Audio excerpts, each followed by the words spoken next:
आज के इस प्रेस कॉन्फ्रेंस में इलेक्ट्रॉनिक मीडिया, प्रिंट मीडिया के सभी बंधुओं का स्वागत है। आज की जो प्रेस ब्रीफिंग होगी इसमें हम लोग कम बात करेंगे, आप ही से ज्यादा बात सुनेंगे। और आज जो उद्देश्य है मुख्य रूप से कि जो हमारा 71वीं एग्जाम होना है, 71वीं बीपीएससी का पीटी 13 तारीख को जो होना है एग्जाम, उसी के संबंध में ही सेंटर्ड है। इस पर मुख्य रूप से आज का विषय वही है। तो आप सबको पता होगा कि 71वीं का डेट कल ही पब्लिश भी हुआ था आप लोगों के द्वारा, प्रिंट मीडिया में गया, इलेक्ट्रॉनिक मीडिया में गया कि कल से 6 तारीख से एडमिट कार्ड भी डाउनलोड होगा। तो ये जो 71वीं प्रारंभिक परीक्षा है, इसमें कुल पदों की संख्या है 1298। 1298 कुल पद हैं और एप्लीकेंट की संख्या है 4,70,528। Total candidate 4,70,528। 1298 पद के लिए परीक्षा, प्रारंभिक परीक्षा होगी और इसमें 2 घंटे का टेस्ट है। 12 बजे से लेकर 2 बजे तक चलेगा। 150 नंबर का सवाल होगा। 2 घंटे का टाइमिंग है, 150 नंबर का। 1/3 नेगेटिव मार्किंग भी होती है, आप सबको पता होगा। और आपके थ्रू भी चैनल से सब लोग जुड़े रहते हैं तो पता चलेगा ही। तो हमारे साथ परीक्षा के कंट्रोलर राजेश कुमार जी बैठे हुए हैं और कुंदन कुमार ज्वाइंट सेक्रेटरी जो विज्ञापन शाखा के प्रभारी हैं। ये लोग और डिटेल बताएंगे आपको इस संबंध में। अगर कोई क्वेरीज होगा तो फ्रिक्वेंटली पूछिए, कोई दिक्कत। धन्यवाद सर। जैसा कि अभी सचिव महोदय ने आपको कुछ जानकारियां दी, मैं 1-2 सप्लीमेंट और करना चाहूंगा कि कुल एग्जाम हमारे 37 जिलों में हो रहे हैं। एक गया जिले को छोड़कर, चूंकि वहाँ पितृपक्ष मेला है तो वहाँ कठिनाई है। 37 जिलों में कुल 912 सेंटर बनाए गए हैं। पिछली बार भी इतनी ही संख्या में सेंटर्स थे। पदों की संख्या आपको बता दी गई है, 1298 है। एडमिट कार्ड के बारे में अक्सर ये सभी एग्जाम में इस तरह का कंफ्यूजन पता नहीं क्यों होने लगता है। एडमिट कार्ड एक्चुअली आयोग की पॉलिसी बन चुकी है और पिछले 5-7 एग्जाम हम लोग फॉलो कर रहे हैं कि 7 दिन पहले डाउनलोड करने देते हैं। किसी को कंफ्यूजन नहीं होना चाहिए 10 दिन पहले आएगा, 15 दिन पहले आएगा, 2 दिन पहले आएगा। 7 दिन पहले एडमिट कार्ड डाउनलोड करने की फैसिलिटी हम लोग दे देते हैं और परीक्षा के दिन से 48 घंटा पूर्व यानी 2 दिन पहले आपको केंद्र का नाम पता चल जाता है। 2 दिन पहले, जैसे 13 तारीख को पीटी की परीक्षा है तो 11 तारीख को आपको पता चल जाएगा कि आपका उस जिले में कौन सा सेंटर पड़ा हुआ है। 7 दिन पहले यानी 6 तारीख को आपको पता चल जाएगा एडमिट कार्ड डाउनलोड करके कि किस जिले में आपका पड़ा हुआ है। बहुत से छात्रों को ये कंफ्यूजन होता है कहाँ का रिजर्वेशन लें अगर बाहर से आने वाले हैं। तो पटना का रिजर्वेशन तो आप 2 महीना पहले से डेट दिया हुआ ले सकते हैं। पटना से कोई भी जिला जो है 4-4.5 घंटा से अधिक की दूरी पर तो है नहीं। और आप तो 2 दिन पहले हम लोग बता देते हैं कि कौन सा सेंटर है, आप उस जिले में जाकर के अपना सेंटर भी देख सकते हैं। सेंटर का आवंटन सॉफ्टवेयर के माध्यम से किया जा रहा है। यथासंभव उसमें प्रयास किया गया है कि जो दिव्यांग कैंडिडेट है उनको होम डिस्ट्रिक्ट ही दिया जाए ताकि उनको कहीं मूवमेंट में ज्यादा कठिनाई नहीं हो। उसी तरह हमारा प्रयास है कि महिला अभ्यर्थियों को उनके गृह जिले के आसपास के जिले में ही मतलब सेंटर दिया जाए। हालांकि ये पूरी तरह नहीं संभव हो पाता है, लेकिन 90% हम लोग कोशिश करते हैं कि महिला अभ्यर्थियों को आसपास के जिले में ही दिया जाए। आसपास के जिला फुल होने पर ही थोड़ा सा बगल और भी बगल का जिला हम लोग आवंटित करते हैं।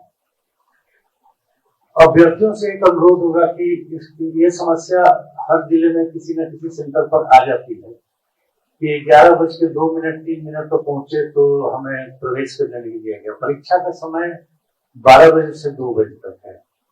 9:30 से हम एंट्री कराते हैं सेंटर पर स्टूडेंट्स की और 11 बजे सिक्योरिटी रीजन से बंद कर देते हैं। 11 बजे के बाद मेरा प्रश्न पत्र कभी भी 11 से 11:30 के बीच सेंटर पर पहुंच जाता है। तो उसके बाद हम किसी स्टूडेंट की एंट्री नहीं अलाउ कर सकते हैं। अक्सर उन्हें दिक्कत होती है जो परीक्षा के दिन ही उस जिले में या उस केंद्र पर पहुंचते हैं। ट्रेन लेट हो गई, बस लेट हो गई, 5 मिनट लेट हो गया, लेकिन एक पॉलिसी के तहत 11:01 पर भी किसी की एंट्री नहीं होती है।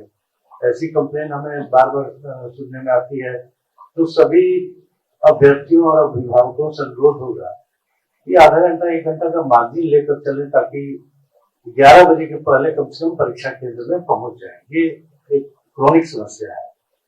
हमारी परीक्षा की तैयारी पूरी हो चुकी है।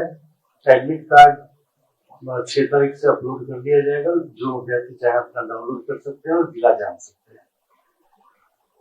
पूर्व की बात ही बायोमेट्रिक अटेंडेंस और OMR की स्कैनिंग की जाएगी।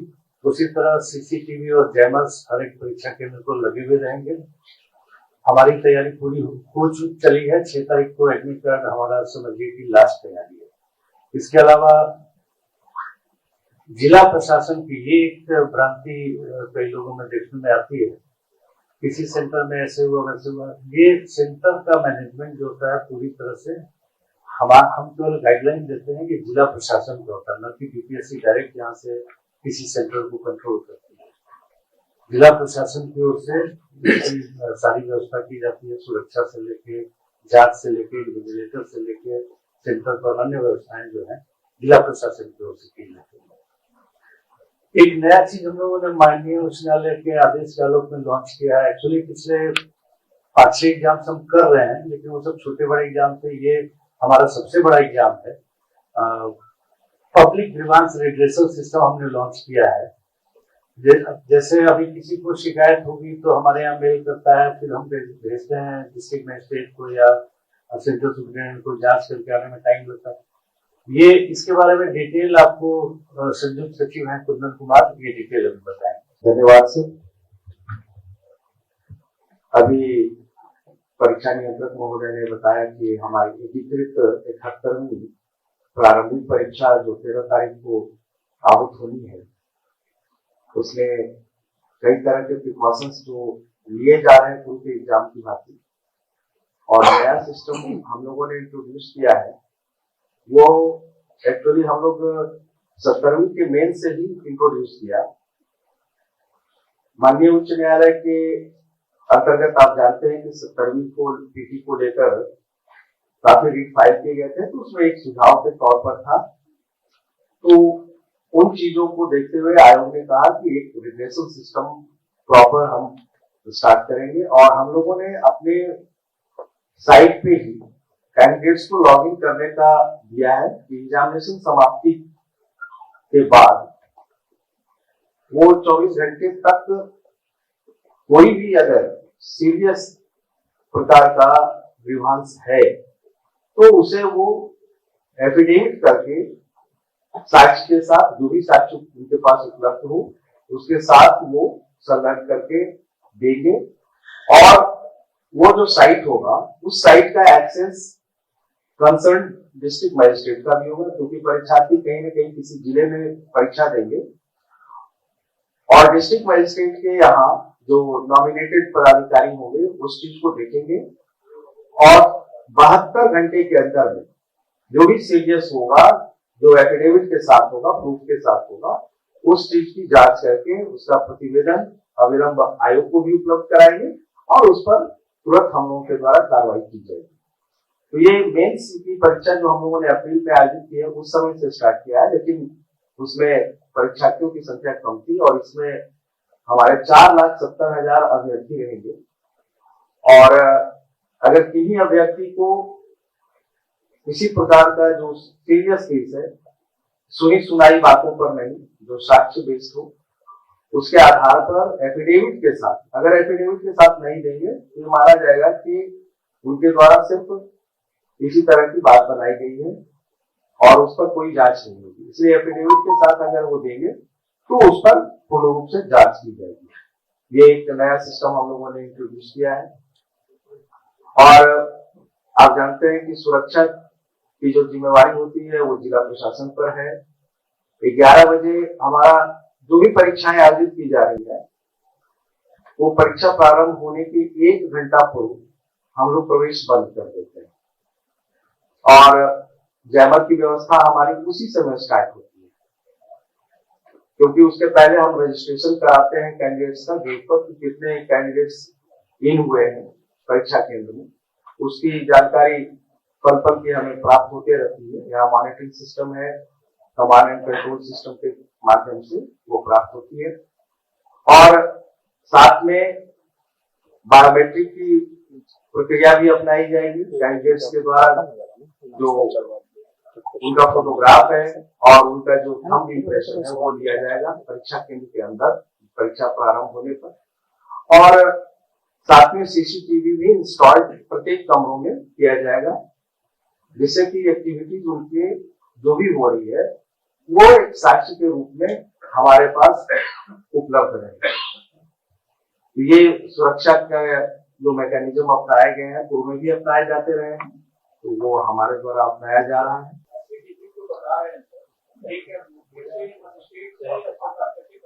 किन्हीं से भी करा नोटरी या मजिस्ट्रेट, किन्हीं से मजिस्ट्रेट या नोटरी नहीं, सेम डे नहीं, इसीलिए 24 घंटे दिया गया। 24 घंटे का समय दिया गया। नहीं नहीं, उसमें जो है ना, नहीं नहीं नहीं नहीं, उसमें जो है एग्जामिनेशन जो हमारा समाप्त होगा वो मेंस में हम लोगों ने रखा था। अब हम लोगों ने 48 आवर्स कर दिया है, दो दिन का समय दे दिया है, ताकि कैंडिडेट्स अगर अपने जगह पर पहुंचना चाहें तो पहुंचकर वहां लोकल जगह पर भी एफिडेविट करा दें। बात सही है कि मूवमेंट में उनको 5 घंटे 6 घंटे का समय लग जाएगा और लौटते समय हो जाएगा, तो उस चीज को इसी को नजर में रखते हुए 48 घंटा हम लोगों ने उसको कर दिया है। हाँ, एफिडेविट का मतलब एफिडेविट होता है, वो चाहे नोटरी से हो, एग्जीक्यूटिव मजिस्ट्रेट से हो या ओथ कमिश्नर से हो, तीनों का जो वैल्यू है ओथ एक्ट के तहत बराबर है, इसलिए कोई भी शपथ पत्र इन्हीं के पास से रहेगा वो चलेगा। सर, ये शिक्षा मंत्री जी का परसों पीछे हुआ जिसमें ये बीपीएससी तैयारी फोर्स को लेकर डेट और परीक्षा कब ये होगा सब कुछ बताया गया। क्या बीपीएससी से सर उसने राय मशवरा करके वो पीछे किया गया? अगर ऐसा है तो बीपीएससी को इस पर स्पष्टीकरण देना चाहिए कि हाँ वो डेट सही है, अगर नहीं हुआ तो सर खंडन होना चाहिए। क्या शिक्षा मंत्री कंट्रोल करते हैं? नहीं, ऐसी बात नहीं है। तैयारी 4 में राय लेकर ही की गई है। एग्जाम का डेट बिल्कुल सही है, और लेकिन हमें अभी अधियाचना प्राप्त नहीं, इसलिए इसके बारे में ज्यादा कुछ नहीं कहेंगे।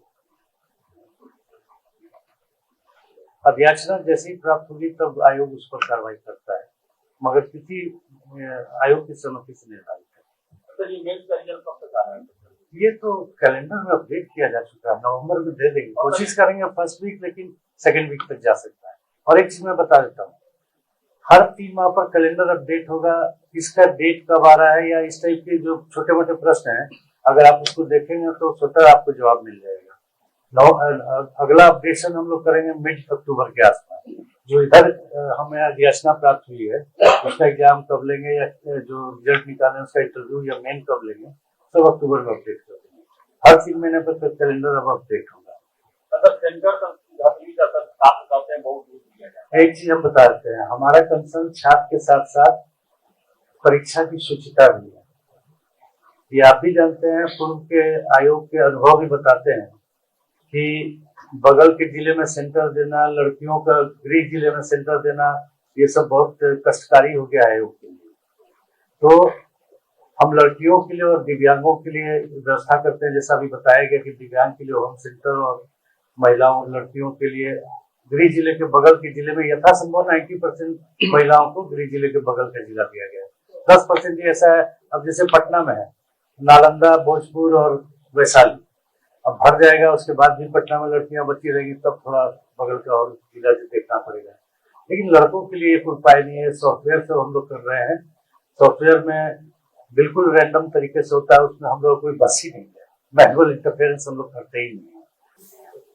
तैयारी के बारे में तो बता दिए, अवगत करा दिए। तैयारी छोड़ के अभी अधियाचना प्राप्त नहीं है, प्राप्त होने के बाद ही आयोग उस पर कोई कार्रवाई करता है।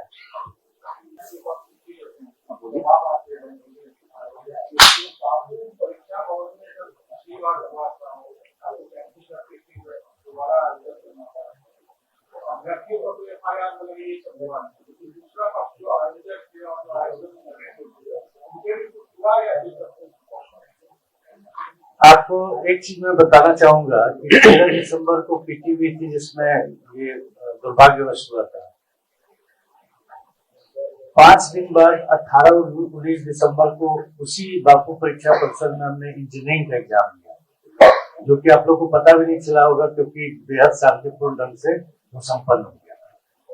और अभी बापू परीक्षा परिसर पटना जिला प्रशासन के अंतर्गत आ गया है और उसमें काफी परिवर्तन किए गए हैं। अब तो हर फ्लोर को एक सेंटर उसमें गिना जाता है और उस हिसाब से मजिस्ट्रेट फोर्स रहते हैं। तो अब पहले वाला स्थिति नहीं है।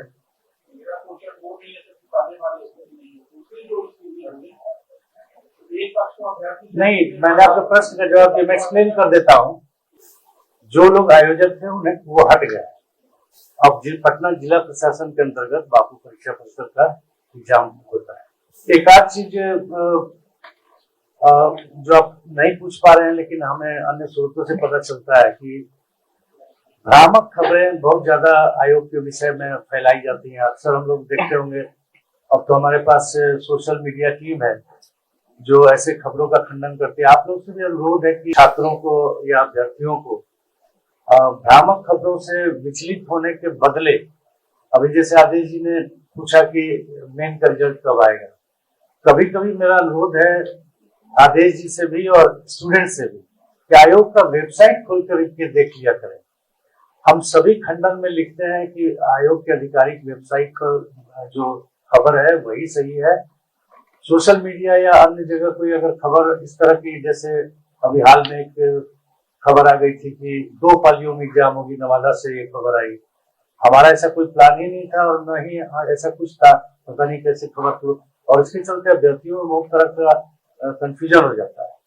तो हमारे वेबसाइट को खोल करके देख लिया जाए, एक्स हैंडल को देख लिया जाए, उसमें हम सारा इंफॉर्मेशन डालते हैं। और जैसा कि परीक्षा से संबंधित हर 3 माह पर अपडेट करने पर कौन सा एग्जाम कब होगा या एग्जाम लिए तो उसका संभावित रिजल्ट, एग्जैक्ट डेट हम नहीं बता सकते हैं लेकिन एक माह बता देते हैं कि कब आएगा। और ये हर 3 माह पर हम लोग अपडेट करते जाएंगे। नई नई वैकेंसी आ रही है, उसका कब एग्जाम लेंगे, या जो एग्जाम ले चुके हैं उसका रिजल्ट कब देंगे, ये सब अपडेट अब 3 महीने पर होता रहेगा। तो एक बार कैलेंडर को भी अनुरोध होगा कि आप लोग भी और अभ्यर्थी लोग भी देख लिया। जिलावार तो अभी हम लोगों ने नहीं डिटेल दे रखा है। पटना में 70 सेंटर पे करीब करीब 50,000 अभ्यर्थियों के द्वारा परीक्षा दी जाएगी। नहीं, बापू परीक्षा परिसर हमारा भी परीक्षा केंद्र नहीं है।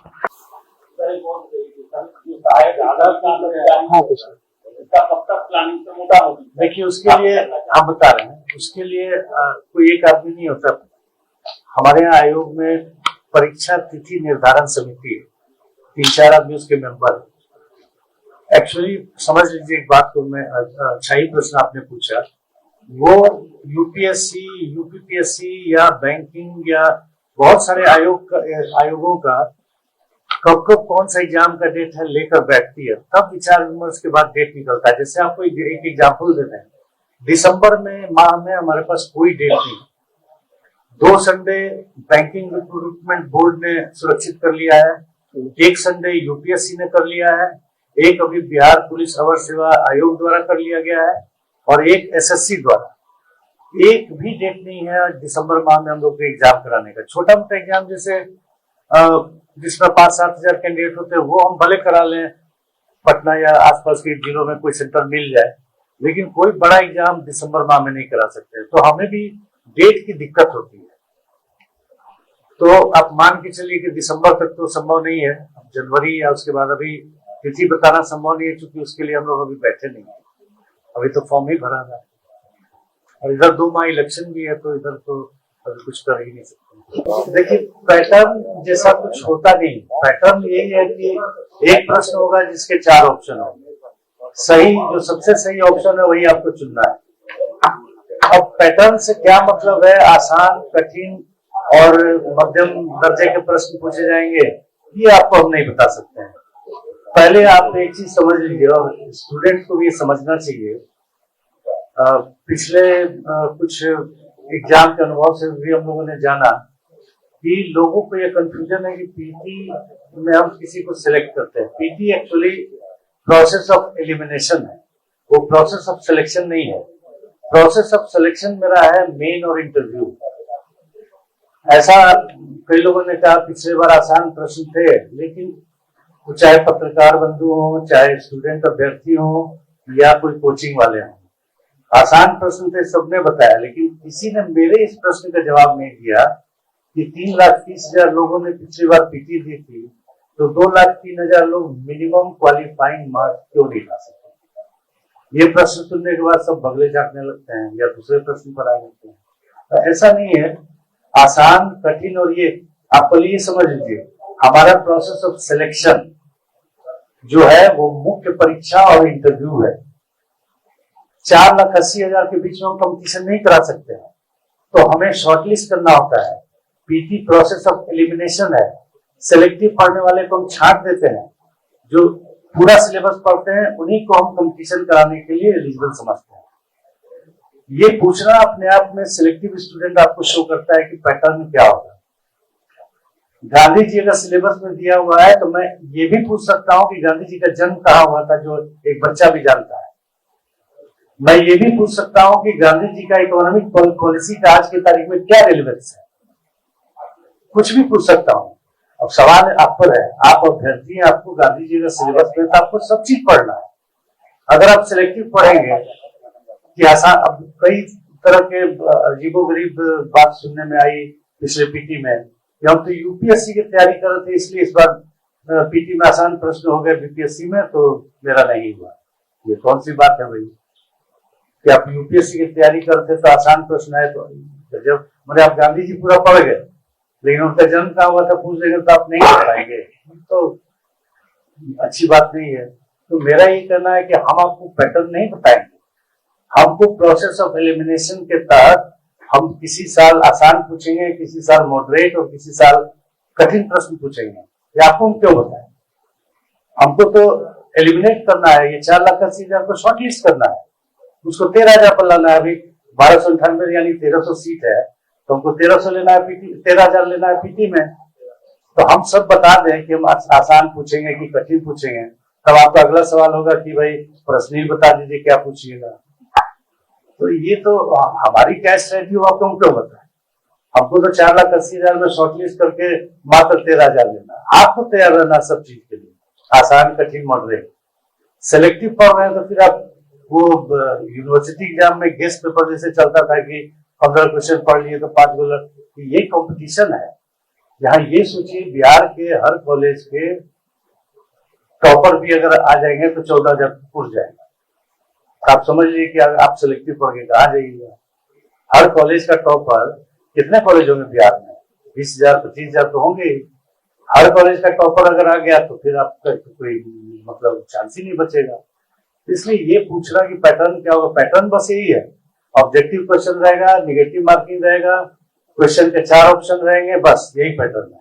क्या पढ़ना है वो आप जानिए, आसान भारी मॉडरेट सब चीज आपको पढ़ना है। तो मेरा अनुरोध होगा कि पैटर्न नहीं जाने, सब कुछ पढ़े, जितना अधिक सभी को पढ़ लें। ये हम नहीं बता सकते हैं कि क्वेश्चन का पैटर्न, मतलब जो एक स्टूडेंट जानना चाहते हैं इस तरह के कि आसान रहेगा या कठिन रहेगा या औसत दर्जे का प्रश्न रहेगा, ये हम नहीं बता सकते। सर 150 का 150 सही रहेगा ना सर? बिल्कुल हमेशा देखते हैं ये एक नहीं, ये तो देखिए एक्चुअली क्या होता है ना, हम लोग यहाँ मॉडरेशन नहीं होता, हम लोग प्रश्न देखते नहीं, लेकिन अब आपको ये शिकायत नहीं